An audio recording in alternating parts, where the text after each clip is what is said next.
Before we continue, we want to hear from you. Tell us where you're watching from in the comments. We love seeing how far our stories reach. Did this shocking moment at Buckingham Palace surprise you? What would you have done if you were there? Let us know below. And don't forget, hit that subscribe button and turn on notifications because tomorrow at this same time, we're dropping another incredible Royal Guard story that you won't want to miss. Stay tuned, and we'll see you in the next one. Drunken tourist grabs a Royal Guard's hat, instantly regrets it. The streets around Buckingham Palace buzzed with excitement as tourists gathered to witness the iconic Royal Guards standing motionless in their signature red tunics and tall bearskin hats. Cameras flashed, and hushed conversations filled the air as visitors marveled at the unwavering discipline of these silent sentinels. Among the crowd, families pointed, children whispered in awe, and history enthusiasts admired the centuries-old tradition unfolding before them. But not everyone came with the same sense of respect. In the middle of the lively crowd, Jake Mitchell, a 35-year-old tourist from Texas, stood out, not for admiration, but for all the wrong reasons. His movements were unsteady, his laughter too loud, and his speech slurred from one too many drinks at a nearby pub. While others observed with quiet fascination, Jake saw an opportunity for amusement. "Look at these guys," he chuckled, nudging the stranger next to him. "They don't even blink." His words went unanswered as the crowd around him shifted, uncomfortable with his mocking tone. But Jake wasn't done. He swayed forward, mimicking the rigid stance of the guard in front of him, snapping exaggerated salutes and making ridiculous faces. A few tourists exchanged uneasy glances, while others instinctively took a step back, sensing that things were about to escalate. Still, the Royal Guard stood unmoving. His expression remained blank, his eyes locked straight ahead, as if Jake's antics didn't exist at all. The discipline drilled into him through years of training was unwavering. The silence only fueled Jake's arrogance. "Oh, come on, man. Not even a little smile?" he slurred, leaning dangerously close. The air felt heavier. The tension thickened. Some in the crowd began whispering warnings. Others raised their phones, on capturing what was becoming a rapidly unfolding disaster. And then, in a reckless, drunken gesture, Jake did the unthinkable. He lunged forward and grabbed the tall bearskin hat right off the guard's head. A collective gasp echoed through the crowd. Shock rippled through onlookers as the sacred boundary had been crossed. For a moment, everything froze. The once lively atmosphere now hung in a stunned silence. Jake had no idea what he had just done. The air around Buckingham Palace turned electric. The crowd, once filled with laughter and casual chatter, now stood frozen in stunned silence. Jake Mitchell, still clutching the Royal Guard's tall bearskin hat, blinked, his drunken mind struggling to process what he had just done. For a few agonizing seconds, it was as if time itself had stopped. The Royal Guard, however, did not hesitate. With a single, measured step forward, he reclaimed his space, his grip tightening on his rifle. Though his expression remained unreadable, the sudden shift in his posture sent a clear and chilling message. This was not a game. Jake's drunken grin faltered. A few people in the crowd gasped audibly, while others instinctively stepped backward. The tension was thick, suffocating, an unmistakable sense that the man who had once been a source of ridicule had now become the embodiment of authority and discipline. And then, the guard spoke. "Stand back." His voice cut through the silence like a blade, firm and commanding. It wasn't loud. It didn't have to be. The weight of those two words alone sent a shockwave through Jake's body, sobering him up faster than a cold bucket of water. The tourists watching held their breath. Some instinctively raised their phones, realizing that they had just witnessed a serious offense. Others whispered in disbelief, their voices hushed but urgent. "Did he really just grab the guard's hat?" someone muttered. "That's an arrestable offense, isn't it?" another added, eyes wide. Jake's face drained of color as reality hit him like a freight train. His hands trembled slightly as he awkwardly tried to place the hat back onto the guard's head. I was just messing around, man," he stammered, his former confidence completely gone. But it was too late. A second guard, stationed a short distance away, had already signaled for backup. Two security officers appeared within seconds. their black uniforms a stark contrast against the bright red of the Royal Guard's tunic. They moved with purpose and precision, their expressions unreadable but firm.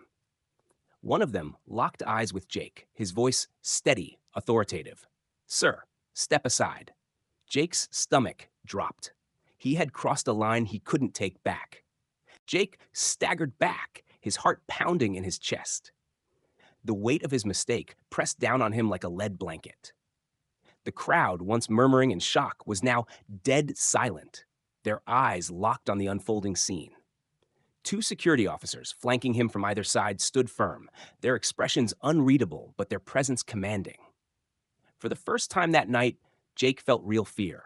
His drunken confidence was gone, replaced with the sinking realization that he had crossed a line he couldn't undo. He looked at the Royal Guard, who had already returned to his rigid stance, his eyes locked straight ahead as if nothing had happened. But Jake knew better. He had just disrespected not just a man, but an entire institution, a legacy of discipline and honor. One of the security officers stepped forward. His voice was calm, but firm. "Sir, do you understand the severity of what you've just done?" Jake swallowed hard, his throat suddenly dry. His hands itched to stuff themselves into his pockets, but he resisted. He didn't want to appear any more guilty than he already was. I didn't mean any harm, man," he stammered. "I was just having fun." The officer's expression didn't change. "Fun?" he repeated, his voice laced with quiet authority. "You grabbed a Royal Guard's hat. That's not fun. That's assault on a military officer." Jake's stomach dropped. Assault? That word alone sent a wave of panic through him. The second officer pulled a small notepad from his pocket, his gloved fingers flipping through the pages with practiced ease. Under British law, interfering with a Royal Guard while on duty is a serious offense. You're lucky we're handling this calmly. Jake glanced around, searching for an escape, but there was none. The cameras were still rolling, capturing every single second of his humiliation. The crowd hadn't looked away. Some were whispering, others just staring, their expressions ranging from disbelief to quiet judgment. Jake felt his face burn with embarrassment. The thrill of the night had completely faded, replaced with the crushing weight of reality. This wasn't just a stupid drunken mistake anymore. He was in real trouble. Jake's breath hitched as the reality of his situation sank in. The laughter, the reckless bravado, the cheap thrill of mocking the guards, it had all evaporated. Now, standing between two stone-faced security officers, he felt like a cornered animal, his drunken haze replaced by cold, sobering fear. The crowd remained locked in silence, their phones still recording. Some tourists whispered nervously, others just watched, their eyes filled with judgment. The Royal Guard he had disrespected stood motionless, as if the incident had never happened. But Jake knew better. This wasn't just about a hat. This was about honor, discipline, and centuries-old tradition. The first officer, a tall man with a clipped British accent, took a step closer. "Sir, you have committed an act of interference against an active duty officer of the British military," he stated, his voice devoid of emotion. "You will be issued an official fine, and failure to comply could lead to further legal consequences." Jake's stomach dropped. A fine? Legal consequences? His hands clenched into fists at his sides, but not in defiance, in sheer panic. "Wait, look, I didn't know, okay? I didn't mean anything by it." His voice wavered, a far cry from the arrogant tone he'd carried just minutes ago. The second officer, still flipping through his notepad, didn't even glance up. "Ignorance of the law is not an excuse," he replied smoothly. Jake felt the stares of the crowd drilling into his back. He turned slightly, searching for some form of support, but the expressions around him were all the same: disapproval, disappointment. No one was on his side. The first officer extended a citation slip, his gloved fingers barely moving. "Sign here." Jake's fingers trembled as he reached for the pen. His pulse hammered in his ears. His hand, once so eager to snatch away a soldier's hat for a laugh, now shook with shame. He scribbled his name, barely able to look at the paper. The officer took back the slip. "You're free to go," he said simply. Jake hesitated.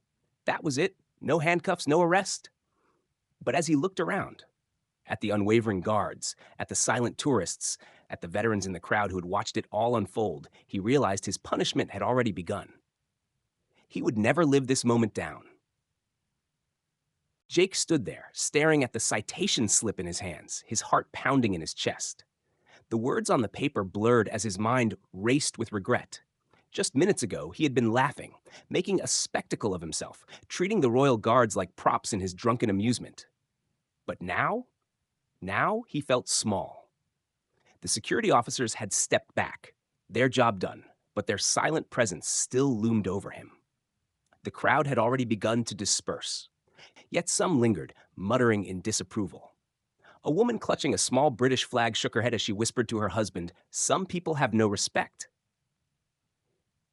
Jake heard it, and it stung. His gaze shifted back to the royal guard, the same soldier he had mocked, disrespected, and humiliated. He still stood there, unmoved, expressionless, his eyes locked straight ahead. Not a single sign of anger, not a hint of emotion, as if nothing had happened. Jake swallowed hard. The weight of his mistake crushed him. With a deep breath, he took a step forward, his voice low and shaky. "Hey man, I'm sorry." No response. Not even a glance. Of course, Jake thought, it wasn't about him anymore. Feeling the heat of embarrassment burning his face, he turned and began walking away, the laughter and excitement of Buckingham Palace feeling distant, foreign. That night, alone in his hotel room, he couldn't shake the feeling of humiliation. He kept replaying the scene. The gasps from the crowd, the guards' silent strength, the security officer's unwavering tone. He pulled out his phone and started searching. Royal Guard history. For the first time, he read about the brutal training they endured, the centuries-old traditions, their unwavering duty to protect the monarchy. He realized his actions weren't just disrespectful to one man, they were an insult to an entire legacy of honor and discipline. The next morning, sober and humbled, he returned to Buckingham Palace. This time, he stood quietly behind the crowd, watching as the guards changed shifts with flawless precision. He had never noticed it before. The discipline, the sacrifice. Before leaving, he approached a security officer. "Is there any way I can apologize?" The officer gave him a knowing look and simply said, "Learning from your mistakes is the best apology." Jake nodded. This lesson would stay with him for life. What would you have done if you witnessed this moment at Buckingham Palace? Should Jake have faced harsher consequences, or was the fine and public humiliation enough? Do you think the Royal Guard's reaction, absolute discipline and silence, was more powerful than if he had retaliated? We want to hear from you. Share your thoughts in the comments below. Have you ever seen someone cross the line like this, disrespecting tradition or authority? How did it make you feel? Also, tell us where you're watching from. It's always amazing to see how far these stories travel. And if you love stories about justice, discipline, and real-life moments of reckoning, don't forget to hit that like button and subscribe. Tomorrow at the same time, we're dropping another incredible Royal Guard story, one you definitely won't want to miss. Turn on notifications so you never miss an update, and join us for the next jaw-dropping moment. See you in the comments.